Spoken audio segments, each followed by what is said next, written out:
Friends, இன்றைக்கி நம்ம வீடியோவில் முஸ்லீம் ஸ்டைல் ரைஸ் கீர் எப்படி செய்கிறதுன்னு பார்க்கலாம். அதுக்கு முன்னாடி நம்ம சேனலை சப்ஸ்கிரைப் பண்ணாமல் இருந்தால் சப்ஸ்கிரைப் பண்ணிவிடுங்க. மறக்காமல் பெல் பட்டனையும் ப்ரெஸ் பண்ணிடுங்க.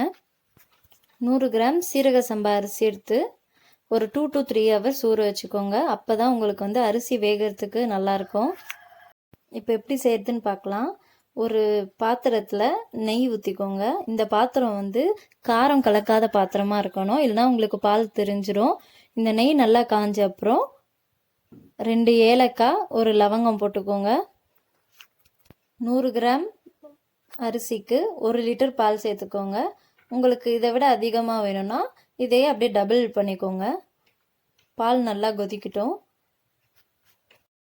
பால் நல்லா கொதிக்கட்டும். ஒரு 10 to 15 minutes வரைக்கும் பால் எவ்வளோக்கு எவ்வளோ கொதிக்குதோ உங்களுக்கு அப்போ தான் அதோட ஃப்ளேவர் டேஸ்ட் ரொம்ப நல்லாயிருக்கும்.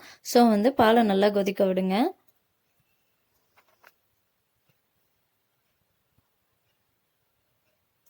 ஒரு 10 to 15 minutes கழித்து இந்த ஸ்டேஜில் நீங்கள் ஊற வச்சுருந்த சீரக சம்பா அரிசியை சேர்த்துக்கோங்க. நான் 100 கிராம் சேர்த்திருக்கேன் 1 லிட்டர் பாலுக்கு. இதை நல்லா மிக்ஸ் பண்ணி விடுங்க. இது நல்லா வேகணும், கொலைய வேகணும்.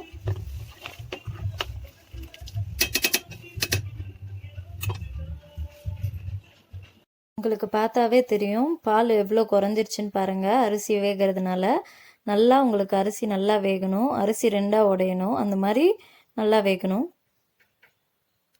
இப்போ நமக்கு அரிசி நல்லா வெந்துருச்சு. இந்த ஸ்டேஜில் கரண்டியை வச்சு இல்லைன்னா இந்த மாதிரி ஸ்மேஷர் வச்சு நல்லா அரிசியை உடச்சி விடுங்க. அப்போ தான் உங்களுக்கு சாப்பிடும் போது நல்லாயிருக்கும். நல்லா இந்த மாதிரி உடச்சி விடுங்க.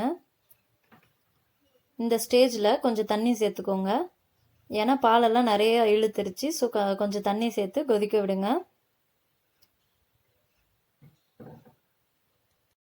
தண்ணி ஒரு 1 to 1.5 கப் அளவு சேர்த்துக்கோங்க. பாருங்கள், உங்களுக்கு இது எவ்வளோ தண்ணி மாதிரி இருக்குது. ஆனாலும் கடைசியில் நம்ம கோவாலாம் ஆட் பண்ணுறதுனால இது கெட்டியாயிரும். ஸோ நீங்கள் தண்ணி சேர்த்துக்கலாம். இப்போது 100 கிராம் பிளெயின் கோவா, அதாவது சுகர்லெஸ் கோவான்னு கேட்டிங்கன்னா கிடைக்கும். பிளெயின் கோவா ஆட் பண்ணிக்கோங்க. இந்த கோவா எவ்வளோக்கு எவ்வளோ ஆட் பண்ணுறோமோ அவ்வளோக்கு அவ்வளோ உங்களுக்கு இந்த பாயசம் செம்ம டேஸ்ட்டாக இருக்கும். ஸோ இதை ஸ்கிப் பண்ணாதீங்க. 1/2 கப் கண்டென்ஸ்டு மில்க் ஊற்றிருக்கேன். கண்டென்ஸ்டு மில்க் நம்ம திக்னஸ்க்காக சேர்த்துறோம். நெக்ஸ்ட்டு 1/2 கப் சுகர் ஆட் பண்ணிக்கலாம். சுகர் உங்கள் டேஸ்ட்டுக்கு பேஸ்ட் பண்ணி தான்.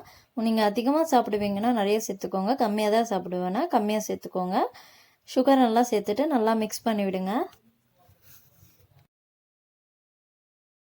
இந்த ஸ்டேஜில் நம்ம ஃபுட் கலர் ஆட் பண்ணிக்கலாம்.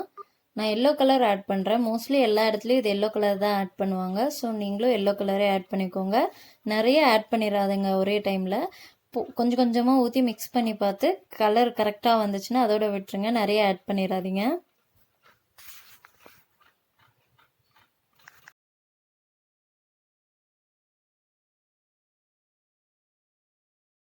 தேவையான கலர் கிடச்சிருச்சு. இது ஒரு 5 minutes கொதிக்கட்டும். இது கொதிச்சப்புறம் பாதாம், முந்திரி, திராட்சை தாளித்து வச்சுருக்கேன், அதை கொட்டி கலந்துக்கிறேன். இது கலந்தப்புறம் ஒரு 5 minutes அடுப்பு மேலே இருக்கட்டும். சிம்மில் வச்சுக்கோங்க, அடி பிடிச்சிக்கிட்டு இருக்கோம். கொஞ்சம் கிண்டிக்கிட்டே இருங்க.